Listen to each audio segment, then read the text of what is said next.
अस्सलामुअलैकुम नाजरीन, मैं ज़बीहा तबस्सुम और आप देख रहे हैं अंबेडकर उर्दू न्यूज़। सबसे पहले पेश हैं सुर्खियाँ। Justice Satish Chandra Sharma Telangana high court के नए चीफ जस्टिस। राजू के खुदकुशी मामले की अदालती तहकीकात का तेलंगाना हाई कोर्ट ने दिया हुक्म। निर्मल में आज बीजेपी का जलसा, अमित शाह की शिरकत। नागार्जुना सागर डैम के 10 दरवाजे खोल दिए गए। वजीर आजम नरेंद्र मोदी की 71वीं सालगिरह पर आइंदा 20 दिन तक खिदमत और लगन मुहिम चलाएगी बीजेपी। और अब खबरों की तफसील। सुप्रीम कोर्ट कालजिम ने 2 तेलुगु रियासतों के हाई कोर्ट्स के लिए नए चीफ जस्टिस की सिफारिश की है। उसने इस सिलसिले में सदर रामनाथ कोविंद को सिफारिशात भेजी हैं। जस्टिस सतीश चंद्र शर्मा को तेलंगाना हाई कोर्ट का चीफ जस्टिस और जस्टिस प्रशांत कुमार मिश्रा को एपी हाई कोर्ट का चीफ जस्टिस मुकर्रर किया गया है। हालिया दिनों सुप्रीम कोर्ट के नए जज की हैसियत से जस्टिस हेमा कोहली को तरक्की दी गई थी, जिन्होंने तेलंगाना हाई कोर्ट के चीफ जस्टिस की हैसियत से खिदमत अंजाम दी। उनकी जगह जस्टिस MS रामचंद्र राव उबूरी चीफ जस्टिस मुकर्रर किए गए थे। कालजिम ने उबूरी चीफ जस्टिस की जगह जस्टिस सतीश चंद्र शर्मा को तेलंगाना हाई कोर्ट के मुस्तकबिल चीफ जस्टिस के तौर पर तकर्रुर की सिफारिश की है। कालजिम ने हिदायत दी है कि जस्टिस AK गोस्वामी, जो एपी हाई कोर्ट के चीफ जस्टिस हैं, को छत्तीसगढ़ हाई कोर्ट में तबादला किया जाए और उनकी जगह छत्तीसगढ़ के chief justice justice Prashant Kumar Mishra को तैनात किया जाए। तेलंगाना हाई कोर्ट ने हैदराबाद के सिंगारेनी कॉलोनी में लड़की की इस्मत रेजी और कत्ल केस के मुलजिम राजू की खुदकुशी की अदालती तहकीकात का हुक्म दिया है। हाई कोर्ट ने उसकी तहकीकात वरंगल के 3rd मेट्रोपॉलिटन मजिस्ट्रेट के हवाले की है और हिदायत दी है कि तहकीकाती रिपोर्ट 4 हफ्तों के अंदर मोहरबंद लिफाफे में पेश की जाए। हाई कोर्ट में आज राजू की मौत पर सिविल राइट्स एसोसिएशन के सदर लक्ष्मण की जानिब से दायर दरख्वास्त की समाअत हुई। दरख्वास्त गुजार ने इल्ज़ाम लगाया कि राजू को कत्ल किया गया और उसे खुदकुशी के तौर पर पेश किया गया। ताहम AG प्रसाद ने अदालत को बताया कि राजू ने खुदकुशी की है। अनवारुल उलूम डिग्री कॉलेज मल्लेपल्ली में हिंदी दिवस के मौके पर एक वेबिनार का इनेकाद अमल में लाया गया। इस मौके पर director of Anwarul Uloom educational institution Ahmad Baig sahab, principal Anwarul Uloom college Mohammad Mazharuddin Farooqui sahab, vice principal मोहतरमा Amina Ansari sahiba, director of sports Memon Haji Sajjad sahab, dean of arts Major Sultana Khan sahiba और सदर शोबे हिंदी मोही फातिमा अल मारूफ सबीहा तबस्सुम ने शिरकत की। इस प्रोग्राम का आगाज़ हाफिज़ मोहम्मद दानिश शुरीम की क़िरात कलाम पाक से हुआ। इस मौके पर हिंदी दिवस पर मेमन हाजी सज्जाद साहब और मोही फातिमा अल मारूफ सबीहा तबस्सुम ने तफसीली रोशनी डाली।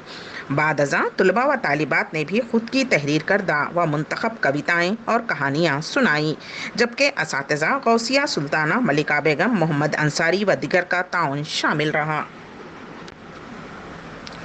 पुराने शहर में कल रात 2 नौजवानों पर कातिलाना हमले का वाक़या पेश आया। तफसीलात के मुताबिक किशनबाग में वाक़ एक होटल के करीब रिजवान नामी नौजवान ने नजम नगर किशनबाग के रहने वाले इमरान और मोहम्मद अफरोज़ पर चाकू से हमला कर दिया, जिसके नतीजे में वो दोनों ज़ख्मी हो गए। मालूम हुआ है कि दोनों ज़ख्मी आपस में भाई हैं। इत्तला मिलते ही बहादुरपुरा पुलिस मुकाम वाक़े पर पहुँच गई और ज़ख्मियों को बग़ैर ज़िला दवाखाने उस्मानिया मुंतकिल कर दिया गया। फौरी तौर पर हमले की वजह पता नहीं चल पाई है। पुलिस इस पूरे मामले की छानबीन कर रही है। खातून नक्सलाइट लीडर शारदक्का ने पुलिस के सामने हथियार डाल दिए। बबजारा सम्मक्का और शारदक्का, जो कुछ अरसे से बीमार थी, ने जुमा की सुबह DGP महेंदर रेड्डी के सामने हथियार डाल दिए। शारदक्का का आबाई वतन ज़िले में हुआ बात का गंगाराम है। पीपल्स वार पार्टी की तरफ से राग़िब होकर उसने 1994 में रूपोश हो गई थी। फिलहाल डिस्ट्रिक्ट कमेटी के मेंबर की हैसियत से खिदमत अंजाम दे रही थी। पहले चरला शबरी एरिया कमेटी के सेक्रेटरी के तौर पर काम किया। दरी असना शारदक्का का शहर माओनवाज लीडर हरि भूषण की मौत हो गई थी, जो कि रवां साल 21 जून को कोरोना से मौत हो गई।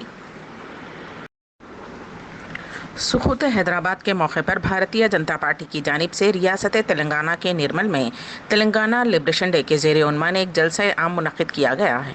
इस जलसे आम में मरकज़ी वज़ीर दाखिला अमित शाह, मरकज़ी वज़ीर किशन रेड्डी के अलावा पार्टी के रियासती उमूर के इंचार्ज तरुण छक, पार्टी अरकान पार्लियामेंट, अरकान असम्बली और रियासत के अहम कायदीन जलसे आम में शिरकत की। पार्टी के रियासती उमूर के इंचार्ज तरुण छक ने बताया कि मुत्तहदा रियासत के वक्त से ही उनकी पार्टी 17 सितंबर को तेलंगाना लिबरेशन डे तकरीब सरकारी तौर पर मनाने का मुतालबा करती आ रही है। ضلع نلگنڈے کے ناگارجنا ساگر ڈیم کے 10 دروازے کھول دیے گئے ہیں۔ ڈیم کی مکمل گنجائش 590 ٹی ایم سی پانی ہے، جس میں سے 589.70 ٹی ایم سی پانی جمع ہو گیا ہے، جس کے باعث عہدیداروں نے ڈیم کے 10 دروازے کھول کر 1,33,000 کیوسک پانی کو چھوڑ رہے ہیں۔ وزیر اعظم نریندر مودی کی آج 71ویں سالگرہ ہے۔ اس موقع پر بی جے پی نے آئندہ 20 دن تک خدمت اور لگن مہم چلانے کا فیصلہ کیا ہے۔ وزیر اعظم نریندر مودی کے یوم پیدائش کا جشن منانے کے لیے کہیں کیک کاٹے جا رہے ہیں تو کہیں پوجا پاٹ کی جا رہی ہے۔ اسی درمیان یوم پیدائش کا جشن منانے کے لیے ویکسین بھی لگوائی جا رہی ہے۔ آج 23,59,000 سے زیادہ لوگوں نے ٹیکہ کاری کرائی ہے اور لوگ اس مہم میں جڑ رہے ہیں۔ ممبئی کے بی کے سی علاقے میں زیر تعمیر فلائی اوور جمعہ کی صبح گرنے کی وجہ سے 14 افراد زخمی ہوئے۔ یہ واقعہ صبح 4:40 کے قریب باندرا کرلا کمپلیکس میں پیش آیا۔ زخمیوں کو فوری طور پر وی این دیسائی ہاسپٹل منتقل کیا گیا اور اس وقت وہ تمام مستحکم ہیں۔ جیسا کہ Brihanmumbai municipal corporation B M C کے ڈیزاسٹر کنٹرول سیل نے کہا ہے کہ مزید ریسکیو آپریشن جاری ہے۔ ڈپٹی کمشنر آف پولیس منجونا سنگے نے تصدیق کی ہے کہ کوئی جانی نقصان نہیں ہوا ہے اور تمام لاپتہ افراد کو برآمد کر لیا گیا ہے۔ پولیس اہلکاروں اور فائر ڈپارٹمنٹس کی جانب سے امدادی کارروائیاں جاری ہیں۔ وراٹ کوہلی کے T20 کپتانی چھوڑنے کی بات سے بہت سے لوگ چونک سکتے ہیں، لیکن اس کی تیاری کئی مہینوں سے جاری تھی۔ ورک لوڈ مینجمنٹ کے بارے میں بات کرتے ہوئے کوہلی نے T20 ورلڈ کپ کے بعد کپتانی چھوڑنے کی بات کہی، لیکن ورلڈ ٹیسٹ چیمپئن شپ کے فائنل کے بعد سے ہی ان کی خراب بلے بازی کا مظاہرہ دیکھتے ہوئے T20 کپتانی چھوڑنے کی باتیں ہو رہی تھیں۔ ورلڈ کپ کے مقابلے 17 اکتوبر سے 14 نومبر تک ہوں گے۔ دارالحکومت دہلی کے لودھی روڈ علاقے میں سی جی او کمپلیکس میں واقع سی بی آئی بلڈنگ کے تہخانے میں بھیانک آتشزدی کا واقعہ پیش آیا۔ عمارت کے تمام افسران اور ملازمین کو آگ لگنے کے بعد نکال لیا گیا ہے۔ اس وقت 8 فائر بریگیڈ موقع پر پہنچ گئے اور آگ پر قابو پانے میں مصروف ہیں۔ لاک ڈاؤن اور کورونا وائرس کی وبا کے دوران پریشان حال افراد کی دل کھول کر مدد کرتے ہوئے اصلی ہیرو کے طور پر ملک بھر میں نام کمانے والے بالی ووڈ کے مشہور اداکار سونو سود کے اثاثوں پر آئی ٹی کی تلاش جاری ہے۔ انکم ٹیکس کے افسران مسلسل تیسرے دن ان کی رہائش گاہ پہنچے اور ان کے مالی لین دین کا جائزہ لے رہے ہیں۔ ممبئی میں سونو سود کی رہائش گاہ کے ساتھ ساتھ ناگپور اور جے پور میں بیک وقت تلاشی لی جا رہی ہے۔ ذرائع نے بتایا کہ حکام نے ان کی تلاشی مہم میں بھاری مقدار میں ٹیکس چوری کی نشاندہی کی ہے۔ بالی ووڈ سے کمائی گئی رقم میں سونو سود نے ٹیکس چوری کی ہے۔ بتایا گیا ہے کہ عہدیدار نے سود چیریٹی فاؤنڈیشن بینک اکاؤنٹس کا بھی جائزہ لے رہے ہیں۔ توقع ہے کہ آئی ٹی حکام ان دھاووں پر جمعہ کی شام ایک پریس کانفرنس کریں گے۔ امبیڈکر اردو نیوز کے اختتام سے قبل دوبارہ سرخیوں پر ایک نظر۔ Justice Satish Chandra Sharma Telangana high court کے نئے چیف جسٹس۔ راجو کی خودکشی معاملے کی عدالتی تحقیقات کا تلنگانہ ہائی کورٹ نے دیا حکم۔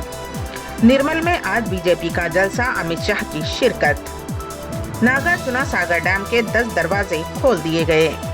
وزیر اعظم نریندر مودی کی 71ویں سالگرہ پر آئندہ 20 دن تک خدمت اور لگن مہم چلائے گی بی جے پی۔ اسی کے ساتھ ہی امبیڈکر اردو نیوز یہیں پر اختتام پذیر ہوتی ہیں، تو دیجیے گا سبیحہ تبسم کو اجازت۔ اللہ حافظ۔